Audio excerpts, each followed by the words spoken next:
Aujourd'hui, je fais un vin de fruits. Dernièrement, j'ai ramassé des amélanches.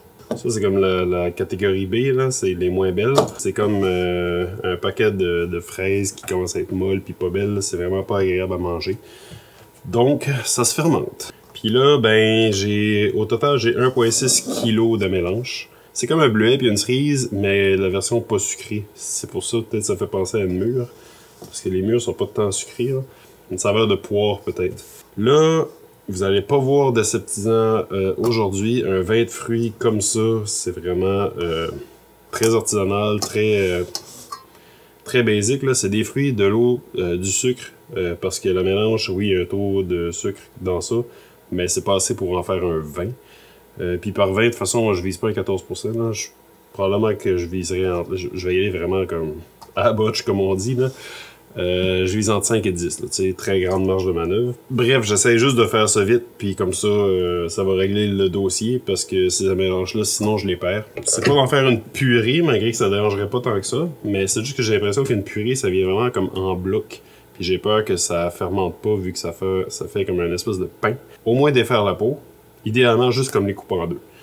Puis ma méthode, j'en mets un peu dans le mélangeur. Là, je vais prendre ça ici.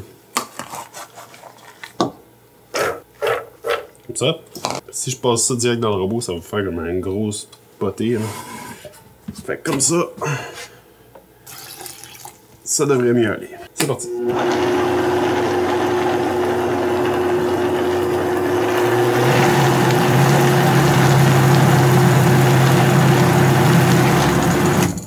Je vois encore des amélanches entières. Je vais y aller pour plus que ça. Ok, ça a de la coque. Ça ici, ça va être mon fermenteur. Ça ressemble à ça. C'est pas mal réussi. Je pourrais mélanger un peu plus. Fait que la prochaine, je vais y aller un peu plus.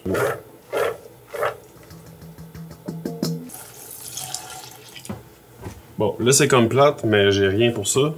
Si vous êtes comme moi, puis vous faites un même genre de purée de fruits et tout ça, le fait de la blender comme ça, puis de la mettre dans ça, ça lui donne beaucoup de contact avec l'oxygène, puis ça peut oxyder le fruit. Fait que ce que je vous conseille, c'est de mettre un acide, genre jus de citron, jus de lime, acide citrique même.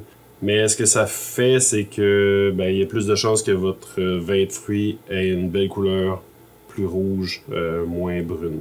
Déjà, ça part mal, mais en ça, il n'est pas si pire. Ouf. Avant de mettre le sucre, je vais tout de suite mettre de l'eau dans ça pour pouvoir rincer. Mais je vais aussi mettre des nutriments. C'est du sucre, ça n'a pas de nutriments, puis les levures ont besoin de nutriments pour pouvoir continuer à fermenter. Fait que si je mets pas de nutriments, ça risque de faire genre un vin très sucré puis faible en alcool parce qu'il n'y aura pas les minéraux nécessaires pour continuer la fermentation jusqu'au bout. Une demi-cuillère à table. Puis ça, selon la compagnie de nutriments, juste à regarder les proportions, plus c'est mieux que pas assez. Maintenant, 3 kg de sucre. Puis là, 3 kg, je vais calculer rendu chez nous. Puis je vais mettre là, ce que ça va donner comme résultat, parce que je ne sais pas. J'ai pas le temps de faire ça ce soir. Oui.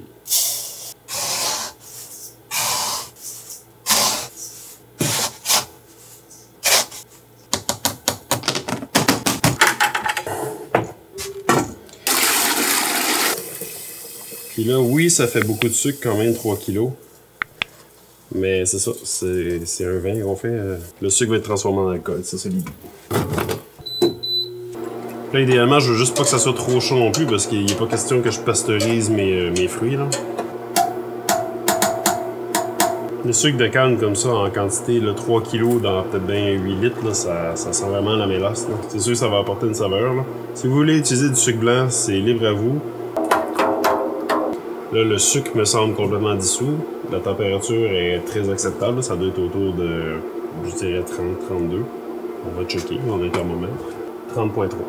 Fait que c'est ça, au toucher, c'est plus froid que ma main. Puis pour ceux qui ont déjà écouté à peu près toutes les capsules vidéo que j'ai faites sur le kombucha, je suis en train d'aérer la culture, ben pas la culture mais la fermentation, en donnant pas mal de hauteur. Ça fait entrer de l'oxygène, la fermentation ça a besoin d'oxygène, donc on se gâte. Là, je fais juste rincer ça ici.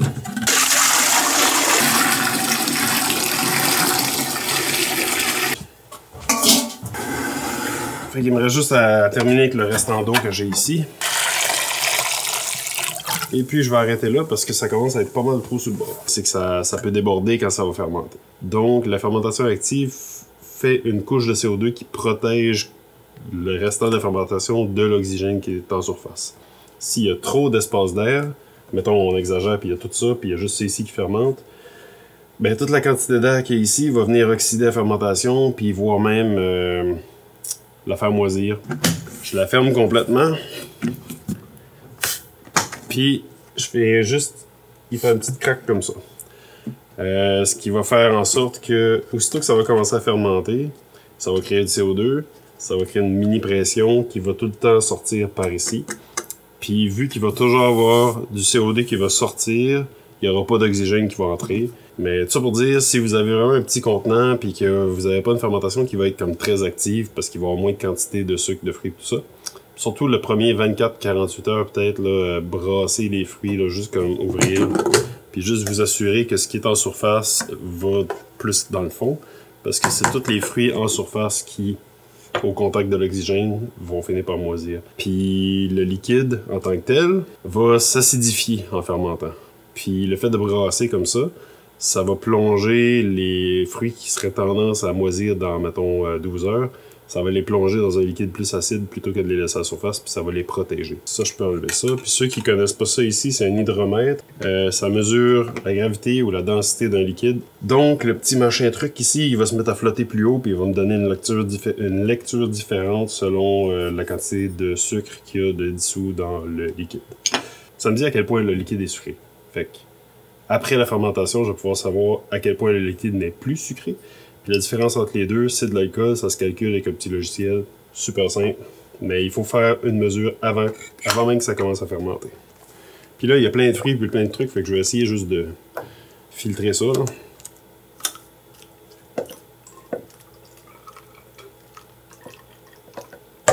Ça devrait être assez.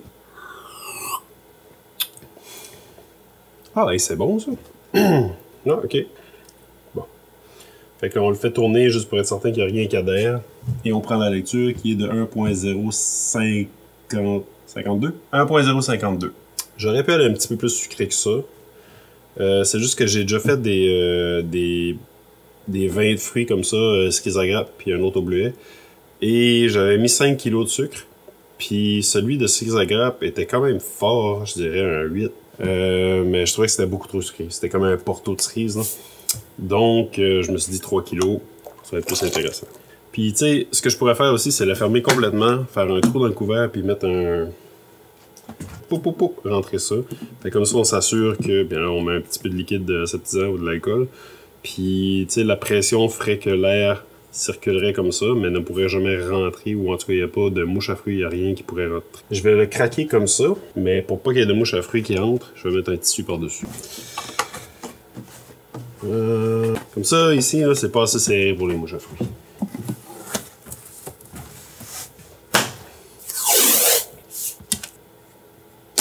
Mesure de gravité de 1.052, on est le 6 août.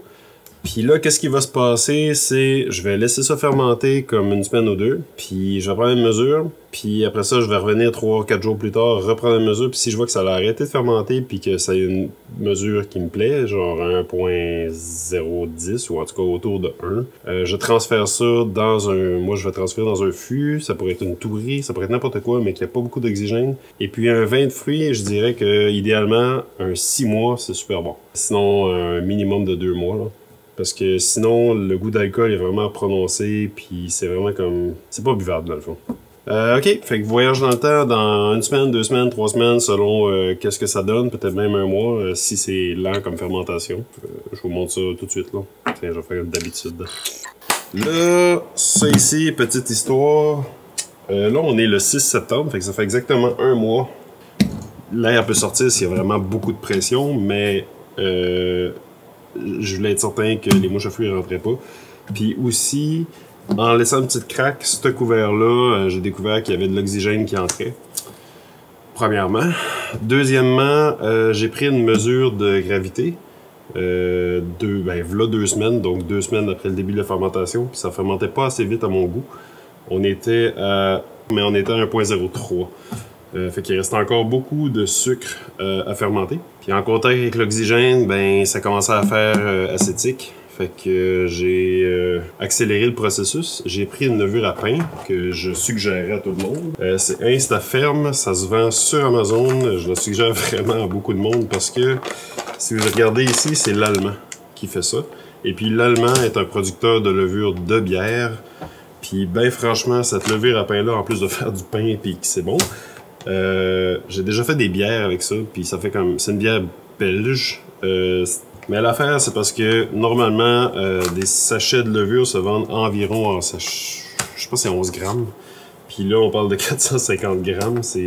Puis tu sais, par rapport au prix, ben, c'est en bas de 20$ de mémoire. Fait que tu sais, si vous êtes capable de mettre la main là-dessus, moi, j'en ai pas trouvé à l'épicerie, j'en ai vraiment juste trouvé sur Amazon. Fait que je vais mettre le lien dans la description. Tout ça pour dire, j'ai saupoudré à peu près une quinzaine de grammes sur le dessus. Puis j'ai pris une cuillère, j'ai brassé pour être certain que ça descende dans le fond. Mais un petit goût acétique me dérange pas. Fait que je me dis, si ça goûtait acétique là, mais que là c'était clean, pas de problème. Fait que là, ce qui est arrivé pendant les 2 semaines d'après, les 3 premiers jours, ça a vraiment fermenté. Ça a pas fait de brou, là, de Krausen qui a comme débordé. Mais ça, c'était en ballon, là. C'était vraiment... Puis à toutes les fois que je venais ici, ben je poussais dessus puis je sortais la pression. Fait que ce qui est arrivé dans le fond, c'est que ça a rempli l'espace d'air de CO2 solidement. Il y avait plus d'oxygène, ou en tout cas, vraiment pas beaucoup. La peur bleue de toutes les cidres, les petits vins de fruits, tous les trucs spontanés comme ça, c'est le maudit vinaigre. Fait qu'on essaie de pas mettre d'oxygène. Même si c'est quand même sauvage, tout ce qu'il y a là-dedans, c'est le genre de choses que je ferais normalement avec de la bière. J'aseptise mon équipement, puis la surface qui va être en contact avec. Donc là, j'ouvre. Et tout est beau, il n'y a pas de moisissure en tout cas. J'ai une odeur d'ester, genre d'alcool quand même fort. Fait que là, j'ai juste calé à travers les fruits pour aller chercher un petit peu de liquide. Le moins de fruits possible. Il va en passer pareil.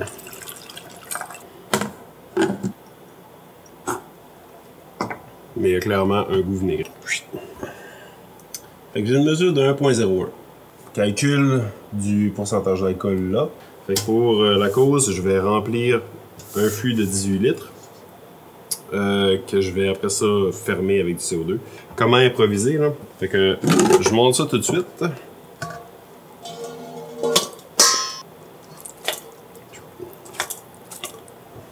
Maintenant, le siphon, pour remplir un fût, ça marche par gravité, donc vous n'allez pas le voir, mais moi je mets ça à mes pieds.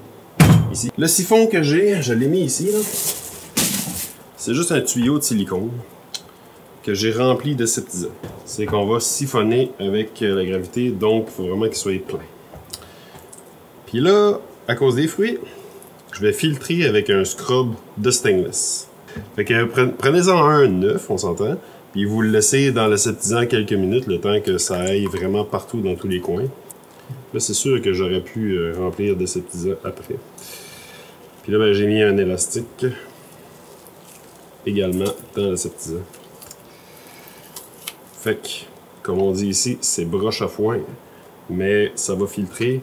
Puis si je mettais juste un filtre tissu, quelque chose avec un élastique, le premier fruit qui est bloqué sur le tour, le filtre viendrait complètement bouché, puis après ça, les autres pourraient pas. Tandis que là, on a une grande surface de contact, ce qui nous laisse une chance. Il y a des fruits un peu en surface, puis probablement jusqu'ici dans le fond. Fait que nous autres, on va se tenir entre les deux, jusqu'à temps qu'on touche le fond ou quelque chose arrive, puis là, ben, on arrête de siphonner. Là, j'ai ici de l'aseptisant, je veux pas ça dans mon fût. Fait que je vais aller chercher le cul de poule de tantôt. Non.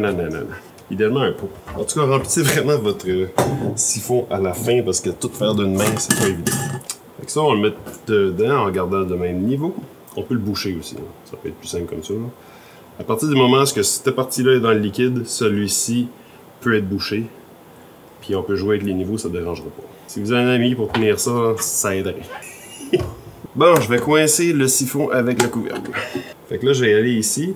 Puis juste parce que le siphon est là, moi je vais aller un petit peu plus bas, ici. Puis ça devrait être assez. Vous voyez, ça siphonne. Là, j'ai ce que j'ai... Ah, parce que je vais aller siphonner un peu. J'ai ce que j'ai besoin. Je pourrais juste le garder. Je pourrais juste le remonter ici. Puis, logiquement, ça se trouve à aller au même niveau que la fermentation. Donc là, je vais le coincer. Comme ça. Puis, je vais aller dans mon fût. Go! Fait que c'est en train de siphonner. Fait que là, j'ai mes deux mains. Je peux vérifier ici les niveaux. Je me tiens juste en bas du niveau des fruits. Ça va terriblement vite.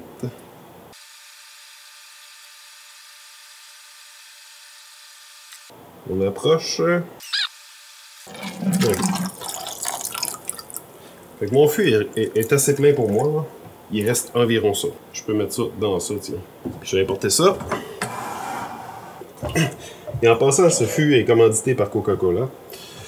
Fait que pour un fût, c'est pas plus compliqué que ça. Je me retrouve à le fermer ici.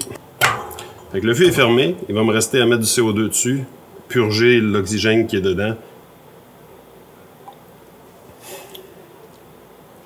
Ouais, c'est décevant. Là. Il y a comme beaucoup d'acide.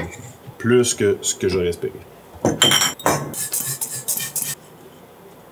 Puis là, ben, j'aseptise, même si c'est déjà infecté de plein de patentes, là, mais c'est une bonne habitude. Fait que vous aseptisez le bouchon, le goulot, l'intérieur de la bouteille.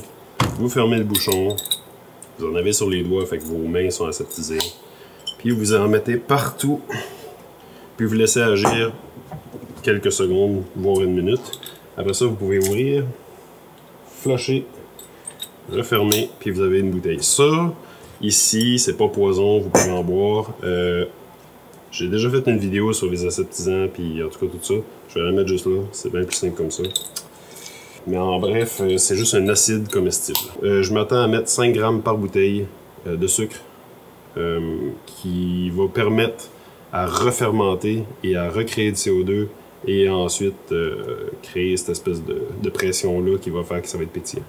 En fait, il existe un calculateur que je vais faire une vidéo juste sur ça. Mais je vais mettre le lien en description. C'est Brewers Friends Priming Sugar. C'est comme c'est un calculateur de sucre pour refermenter. Ça sert à ça. Ça tient compte de plein de paramètres. Fait que moi, ça me disait de mettre 4.7 à 5.4 selon le volume que je voulais. Là. Ça ressemblait à peu près à ça. Je la mets ici. Fait qu'on va essayer de remplir des bouteilles avec ça. Là. Ça risque de pas être super facile là, parce qu'il y a vraiment beaucoup de fruits. Ce que j'aime pas de cette méthode-là, puis c'est que ça crée beaucoup de turbulences, beaucoup d'oxygène qui va entrer. Ça risque de rendre le vin encore plus acétique. Enfin, une bouteille de fait.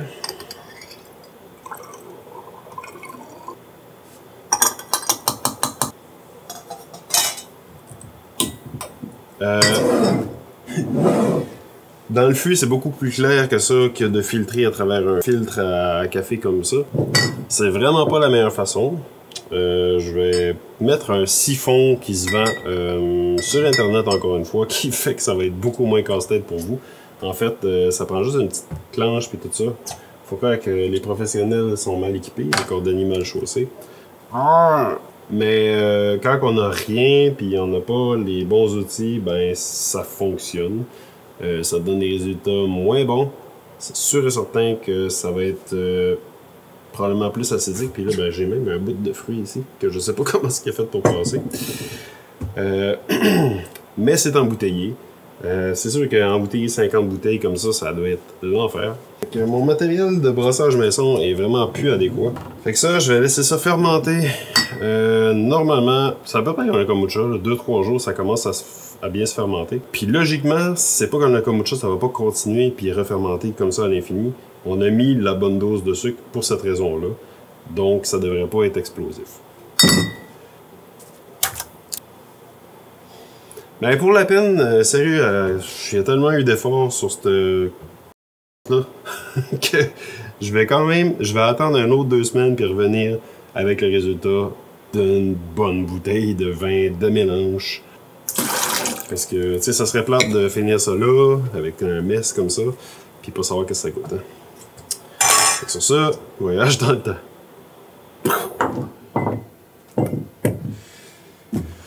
C'est le temps de goûter à notre vin de mélanchier, avec les méthodes les plus broches à foin que j'ai jamais faites de toute ma vie. Et tout ça entouré de mouches à fruits. Le fait est qu'on n'est pas passé au local pendant une semaine, et puis quand on termine notre journée d'ouvrage, ben, souvent on rince les lignes de fût, de bouteilleuse, tout ça, puis on vide le surplus de kombucha, ben, une bouteille ou deux là, dans le fond du drain de l'évier. Normalement on fait de la vaisselle et tout ça, sauf que là c'était la dernière chose qu'on a faite, et puis il y avait du kombucha dans le drain, et puis toutes les mouches à fruits se sont nourries de super bon kombucha de fond de drain. Puis quand on est arrivé une semaine après, ben il y avait rien, sauf à la seconde où on a commencé à utiliser de l'eau un petit peu, toutes les mouches à fruits sont sorties du drain en nuages. Il y avait une nuée de mouches à fruits. C'est dégueulasse. Heureusement, on n'en a aucun dans notre kombucha, tout est correct. Puis même dans la cuisine, c'est pas là qu'ils se tiennent, ils sont comme ici parce que ça c'est... Oh. On se croirait d'une reprise de finances d'un restaurant abandonné, là, tu sais, comme il reste encore des légumes puis tout, puis... En tout cas, c'est épouvantable. Pour en revenir à notre sujet, parce que tout va bien, ça c'est la version, ben en fait, ça c'est la version en fût que j'ai passé dans notre système d'embouteillage, puis j'ai juste embouteillé une bouteille comme ça on the side. Puis ça c'est la version en bouteille que j'ai fait. Les deux sont différentes parce que, pour être franc, j'y ai déjà goûté. Fait que j'ai pas pris le temps de la mettre au frigo comme 48 heures, mais elle devrait pas trop déborder. D'après moi, oui, quand même. Puis je m'attends à ce que tout le dépôt mal filtré remonte à la surface puis que ça vienne gâcher. Mais de toute façon, je vous le dis tout de suite, le goût est très surprenant. Je vais y aller tout de suite avec celle-là parce que, tant qu'à moi, c'est la meilleure des deux. Et puis, l'acidité fait en sorte qu'il n'y aura pas de tenue de mousse. Disparu. Parce qu'on se rappelle, c'était comme vinaigré, là. Fait qu'à l'odeur, j'ai une odeur de vinaigre. Vinaigre fruité, style cidre de pomme. Vinaigre de cidre de pomme. En version plus fruitée. Puis en bouche, ben, en tout cas, la mélange, c'est super bon. Il y a vraiment un goût complexe, complet. C'est vraiment pas un raisin. C'est pas non plus bleuet. C'est pas si fruité ni sucré que ça. C'est comme complexe comme saveur. C'est vraiment juste, à mon avis, plus de mélange aurait été meilleur. Mais c'est une saveur qui est complète. Ça n'a pas besoin d'être associé à autre chose pour être bon. Tant qu'à moi, c'est vraiment bon. La seule chose, c'est ça. Le goût acétique est désagréable. D'autres pourraient trouver ça plus funky, là. Non, mais moi, ça dépasse ma limite. Ah, mais c'est parce que l'affaire, c'est ça. C'est que c'est super bon. Puis après ça, t'as le côté acétique qui vient comme nettoyer la bouche, puis t'es comme... vinaigre, tu sais. Fait que ça se boit, mais en tout cas. Puis malheureusement, quand quelque chose a viré acétique comme ça, à mon avis, il n'y a rien à faire avec ça. C'est trop tard. Bon. C'est quand même alcoolisé, fait que je vais passer à l'autre tout de suite. C'est ça. Je m'attends à ce que ça soit très pétillant. Parce que l'autre l'était. Genre... Oh, ok. Il y a beaucoup d'erreurs qu'on a faites durant ce processus-là. En tout cas, froid, j'ai réussi à l'ouvrir. Chaud, c'est l'enfer. Bon ben, en attendant... ouais. Ok. Là, si vous avez vu la vidéo sur comment faire pour ouvrir une bouteille qui est trop gazéifiée, vous comprenez que présentement, il est température pièce. Puis en plus, ben il y a plein comme de résidus à l'intérieur qui fait de la nucléation. Fait qu'on est vraiment mal pris pour quelqu'un qui essaie de faire une chaîne YouTube pour expliquer comment faire. Je te dirais que j'ai plutôt fait l'inverse. Je pense que je vais appeler cette vidéo-là genre comment ne pas faire de vin de mélange. Sérieux, ça risque d'être pas mal ça.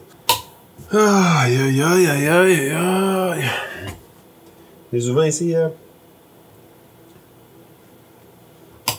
on commence à approcher à quelque chose que je peux au moins verser tranquillement. Ben, tranquillement. En me dépêchant.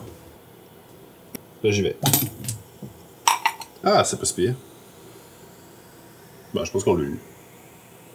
Bon. Finalement. Je me servirai pas un super gros verre pour la raison que... Ben, je vais y goûter.